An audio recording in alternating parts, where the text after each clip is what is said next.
When Constantine came to power, although he was a worshiper of the god Apollo, he claimed that he was a Christian. Coins that were made after that showed sun symbols all around him.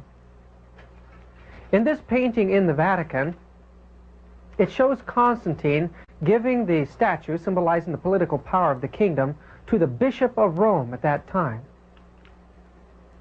Whether or not this really happened is irrelevant, for we know that somehow the Bishop of Rome became the ruler of the entire Christian world. It's assumed that the Roman Catholic Church became the political authority over Rome. In this painting in the Vatican, we see the cross of Calvary taking the place of the statue of the sun god in a pagan temple. What really happened during those years? Well, in order to attach to Christianity great attraction in the eyes of the nobility, the priests adopted outer garments and adornments which were used in pagan cults. From the Life of Constantine by Eusebius, cited in Altai Nimalaya, page 94. So the Christians adopted, number one, priesthood, which was not a concept in Christianity, but pagan, and adopted the garments of these priests. What we see the priests wearing today in the Christian church are in fact pagan outfits. The church did everything it could to stamp out such pagan rites, but had to capitulate and allow the rites to continue with only the name of the local deity changed to some Christian saint's name. Religious Tradition and Myth by Dr. Edwin Goodenour, professor of religion at Harvard University, page 56 and 57. So the church adopted the pagan gods and gave them Christian names. Many of the gods we see, or the statues that we see in the Christian churches today, were originally gods that the pagans bowed down and offered sacrifice to. Confiding then in the power of Christianity to resist the infection of evil and to transmute the instrument and appendages of demon worship to an evangelical use, the rulers of the church from early times were prepared, should occasion arise, to adopt or imitate or sanction the existing rites and customs of the populace. Development of Christian Doctrine by Cardinal Newman, page 372. And in the next page he gives an entire list of paganism that had come into the Christian church. So the rites of Christianity today are pagan in origin by the church's own admission. From the foregoing, which treats merely of the more important solar festivals, it is clear that these products of paganism are as much in force at present as they ever were, and that the Christianity countenances, and in many cases has actually adopted and practiced pagan rites whose heathen significance is merely lost sight of because attention is not called to the source whence these rites have sprung. So heavy was this infiltration that Sir Samuel Dill exclaims Christianity is only a sect of Mithraism. Roman Society from Nero to Marcus Aurelius, page 7. We know that Mithraism was the state religion of Rome at the time that the Christian church was established there. Evidently, tenets of Mithraism, such as Sunday worship and eating the wafer in the Mass, were adopted into Christianity at that time. Mithra worship was the worship of astrology and the worship of the mystical sun god and the god of nature. In short, sun worship, symbolically speaking, lies at the very heart of the great festivals which the Christian church celebrates today.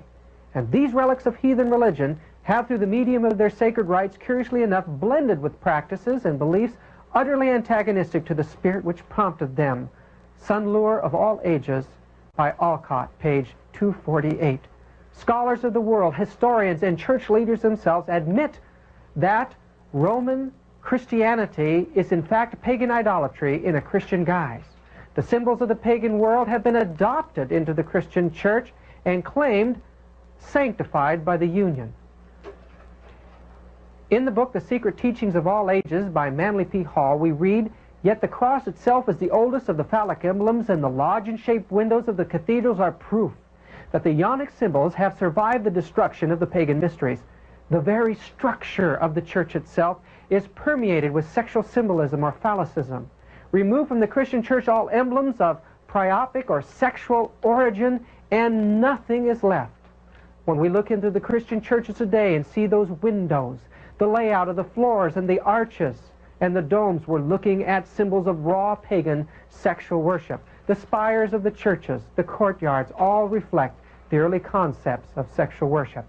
When the zealots of the primitive Christian church sought to paganize Christianity, the pagan initiates retorted with a powerful effort to paganize Christianity. The Christians failed, but the pagans succeeded. With the decline of paganism, the initiated pagan hierophants transferred their base of operations to the new vehicle of primitive Christianity, adopting the symbols of the new cult to conceal those eternal verities which are ever the priceless possession of the wise. So, Christianity became the actual home of the pagan leaders in that age.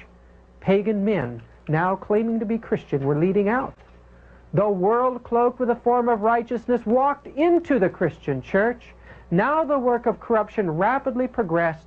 Paganism, while appearing to be vanquished, became the conqueror. Her spirit controlled the church. Her doctrines, ceremonies, superstitions were incorporated into the faith and worship of the professed followers of Christ.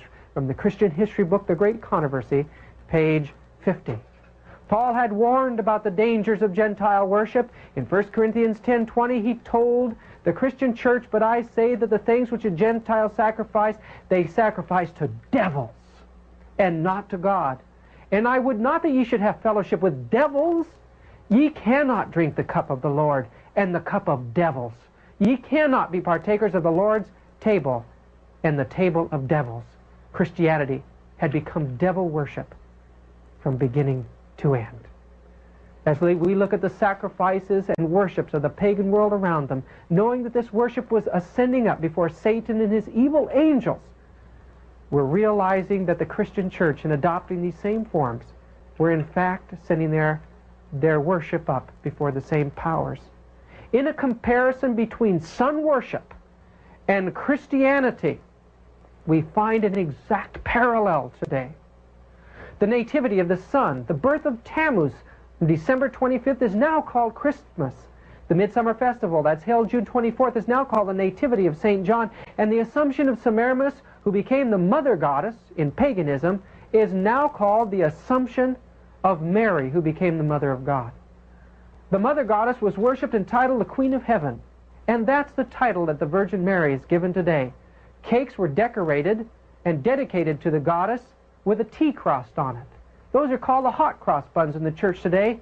The 40 days of fasting and lamentation for Tammuz are now called Lent in the Christian church. The festivals of Easter are still called Easter, and the resurrection of Tammuz at Easter and the procession of graven images during Holy Week is now the procession of the graven images of Jesus, Mary, and Peter, and of the saints. The veneration of graven images of Ishtar, Tammuz, and lesser gods of the heavens in the temples and in the courtyards is now the veneration of graven images of Jesus, Mary, and the saints. The belief in the immortality of the soul and the burning place of torment went on thousands of years in pagan idolatry.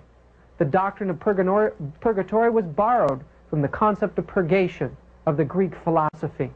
The belief of the dead visiting the living, the feast, this feast held in November, called All Souls Day, is now the festivals of All Souls Day in Christianity. We know it as Halloween. The concept of burning incense before the altars was pagan. Chants, repetitious prayers, and beads are now called the rosary in the church. The symbol of the cross was a symbol of the sun and a symbol of Satan. And now it's become the object of worship in the Christian church. Amulets, idols, were worn to scare away evil spirits in paganism,